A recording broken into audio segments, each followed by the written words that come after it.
What if I told you there are 7 full sun plants so tough, so reliable that after 40 years of professional landscaping, I still use them and they'll last just as long. I fix expensive gardening and landscaping problems before they get worse. Stay until the end because there's a bonus plant that nobody talks about.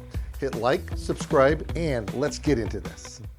Check this out. We are going to be talking about the 7, not the 6, not the 5, not the 4, but the 7 lucky full sun plants that I'll always use even after 40 years of landscaping. And these plants can actually last that long. What do you think about that? Now, the number 1 plant that I have on my radar is one that I actually planted over at my mother's house not long ago. Oh, that was 25 years ago. I probably have one in front of my house, and I've had that thing for 45 years. I just looked at it. I took a picture of it just today. It is just an amazing plant with, and the leaves kind of got modified. They're a little bit bigger. It's a beautiful plant. Now, the Raphiolepis indica, Indian hawthorn plant, is such a beautiful plant because it's versatile, it's full sun loving, it'll take a little bit of shade, but it's full sunny. I love the dark green leaf above, the lighter green underneath, and it gets flowers on it.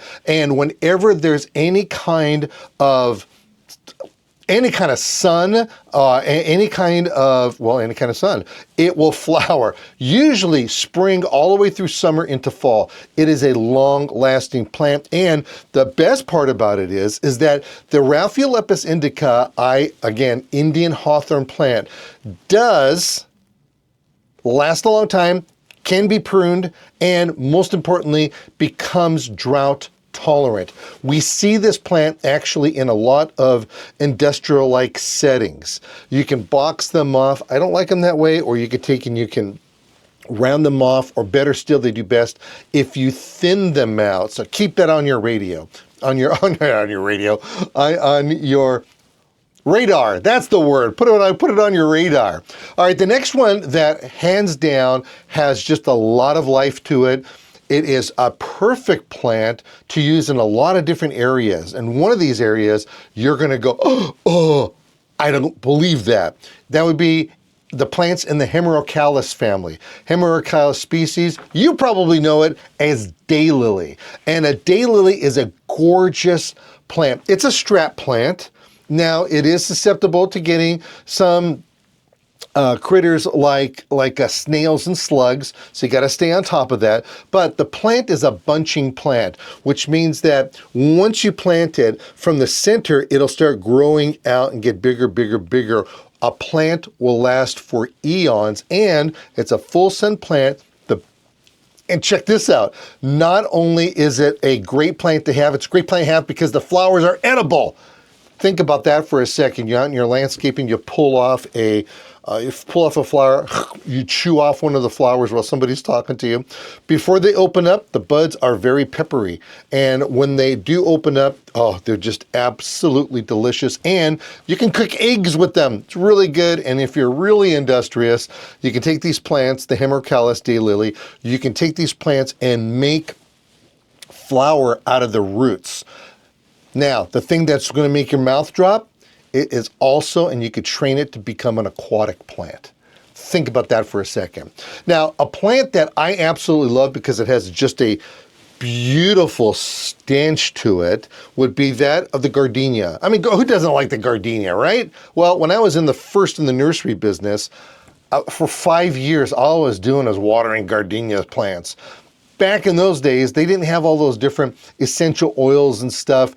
And when you smelled the flower, to be honest, I didn't like it. However, right now, totally different story. I love the gardenia flower, but in particularly, I like the gardenia veitchi. So the veitchi gardenia is hands down my favorite because not only can it be grown in full sun, it can also be grown in a little bit of shade, and it has a tinier little flower on it, and you could prune this back down so like it's kind of like a semi-dwarf plant if you want to prune it, or you can actually have it full grown. I had one of these plants in my front yard probably for 30 years, right by my front door. And whenever we opened up that front door, the beautiful stench of that gardenia just wafted right into the house.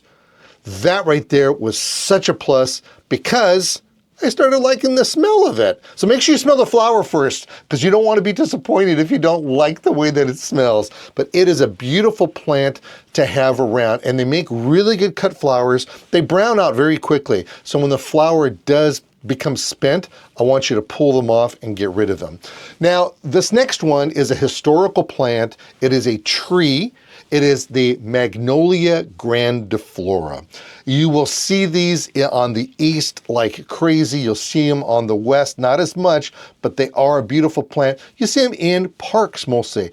This gets to be a pretty big, huge tree here. So the southern magnolia with its big, beautiful, huge flowers, white flowers on these things, you just can't go wrong. They are gorgeous. Just got to make sure you have the room to grow it, and understand that if you're going to grow grass around it, which I'm not a big fan of, if you go grass around it, those roots can come up to the surface and you can damage your lawnmower.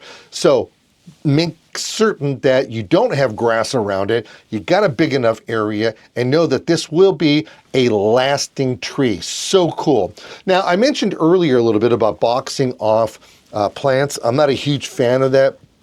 However, there's an exception to every rule. When you look at a landscape that is a landscape which offers itself to something that's formal, you probably think maybe of a British landscape of some sort.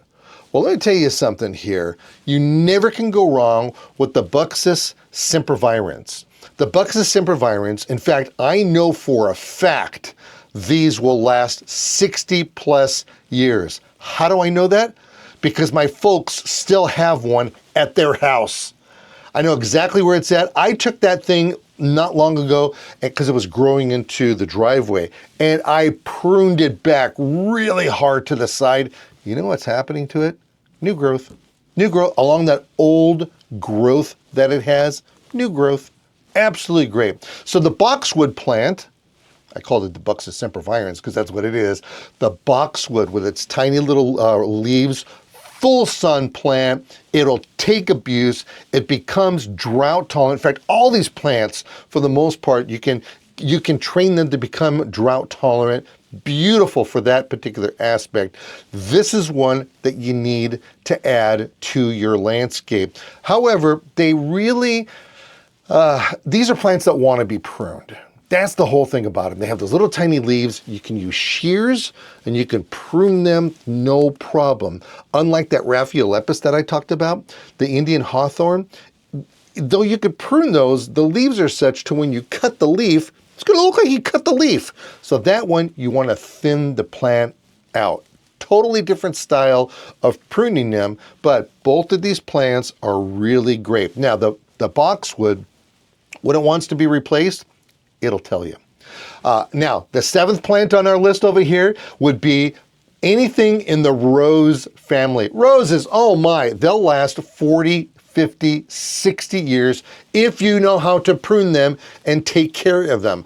I am right now taking care of roses at a presidential library. And I have to tell you, these plants are old growth roses, not all of them, but a lot of them. And we've been able to prune them properly, show the plants that we got, that we absolutely love them. And because of that, the reflection back off of this, they're just great. Okay, now I have, and then by the way, that would be anything in the Grandiflora, Hybridae, Floribunda, and even the trailing roses. They last for years. And finally, I got a bonus for you. How's that? We normally don't think of lawns as being a plant. We normally don't think of lawns being a plant, but they are plants. And if the truth was known, people don't go replacing their lawns every 8 to 10 years. I've seen lawns when they're properly taken care of that will last years and years and years. So think about that one. All right, let's let's make sure that we have these plants in our wheelhouse. If you want to plant plants, they're going to be lasting for a long period of time because I'm sure going to be using them again.